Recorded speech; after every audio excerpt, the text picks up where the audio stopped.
시청자 여러분 안녕하십니까? KBCS 주간 수도권 주요 소식입니다. 미래통합당 김형동 의원과 더불어민주당 김승남 의원이 지난 18일 국회에서 지방소멸위기 지역지원특별법 제정을 위한 공청회를 개최했습니다. 이번 공청회는 각계각층의 의견을 수렴해 법안의 완성도를 높이고 입법 필요성에 대한 국민적 공감대를 형성하기 위해 마련됐습니다. 최민아 아나운서가 보도합니다. 이날 공청회는 김형동, 김승남 의원의 환영사를 시작으로 이철우 경북도지사, 김영록 전남도지사의 축사와 지방소멸위기 대응 방안, 지역발전 정책, 특별법안에 대한 발제와 토론이 이어졌습니다. 현재 준비 중인 특별법에는 대통령 소속 지방소멸방지 중앙지방위원회 설치, 청년 일자리 지원, 중소기업 조세특례 강화, 예비 타당성 조사 면제 등 특례 신설, 국고 보조율 우대를 비롯한 교부세 확충, 특별회계 설치를 담은 재정 지원 등이 담겨 있습니다. 이철우 도지사는 축사를 통해 지방 소멸 위기는 지방만의 문제가 아닌 우리 모두가 해결해야 할 과제라며 지방이 재도약하기 위한 기반 마련을 위해 이 특별법이 반드시 필요하다고 강조했습니다. 한편 한국고용정보원에 따르면 올해 5월 기준 소멸 위험 지역은 전국 228개 지자체 중 46%인 105곳이며 경북도와 전남도는 특별법 제정을 통해 실질적인 지원책을 마련할 계획입니다.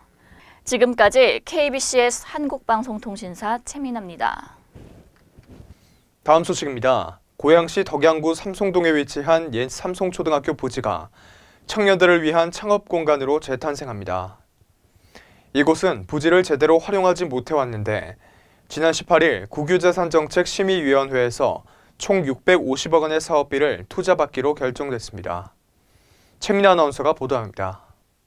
구 삼송초교 부지는 약 8.5천 평으로 수도권으로 이어지는 지하철 3호선 삼송역과 외곽순환도로와도 가까워 교통의 요지로 손꼽히고 있습니다. 오는 2026년까지 공사가 마무리될 예정이며 지식산업센터, 스타트업 지원센터 등 청년들이 자신의 꿈을 마음껏 펼칠 수 있도록 지원하는 공간으로 조성할 계획입니다. 또한 이는 낙후한 구도심의 지역경제 활성화와 주민들의 편익 증진에도 큰 기여를 할 것으로 기대되고 있습니다. 이재준 시장은 삼송초교 폐교 부지를 어떻게 활용해야 할지 계속 고민해 왔었는데 시의 발전에 걸맞는 공간으로 수립할 수 있도록 기획재정부와 적극적으로 협의할 것이라고 전했습니다. 지금까지 KBCS 한국방송통신사 최민아입니다. 다음 소식입니다. 동두천시는 지난 20여 년간 공사가 중지된 채 방치됐던 동두천 재생병원의 재착 공식을 오는 25일 개최할 예정이라고 밝혔습니다.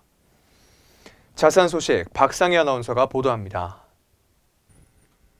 시는 지난해부터 대순진리회 4개 도장과 수차례 회의를 통해 동두천 재생병원 공사 재개를 촉구하는 한편 도시계획시설 인가기한 내 적극적인 조치가 없을 시 강력한 행정조치를 취하겠다고 밝히는 등 재생병원 개원에 대한 강력한 의지를 전달해왔습니다. 최영덕 동두천시장은 지난 20여 년간 방치되었던 동두천 재생병원이 재착공한다는 소식을 전해드릴 수 있어 정말 기쁘다며 함께 노력해준 시민들께 감사드리며 동두천 재생병원이 조속히 개원될 수 있도록 최선을 다하겠다고 말했습니다. 지금까지 KBCS 한국방송통신사 박상희였습니다. 박인국 포천시장이 21일 코로나19와 관련한 명령 불이행 시 강력한 행정조치를 취하겠다고 밝혔습니다. 이 같은 조치는 최근 성북구 사랑제일교회 및 광화문 집회 참석자들로 인해 코로나19 확진자가 대량 발생한 상황에 따른 것입니다.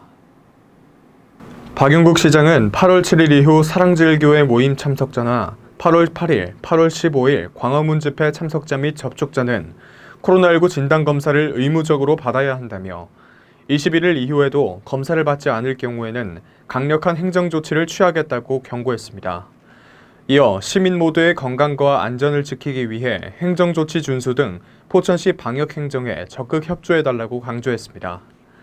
시는 20일 기준 총 41명의 서울 광화문 집회 및 성북구 사랑제일교회 관련자를 검사했으며 이 중 7명이 확진 판정을 받고 10명은 검사가 진행 중입니다.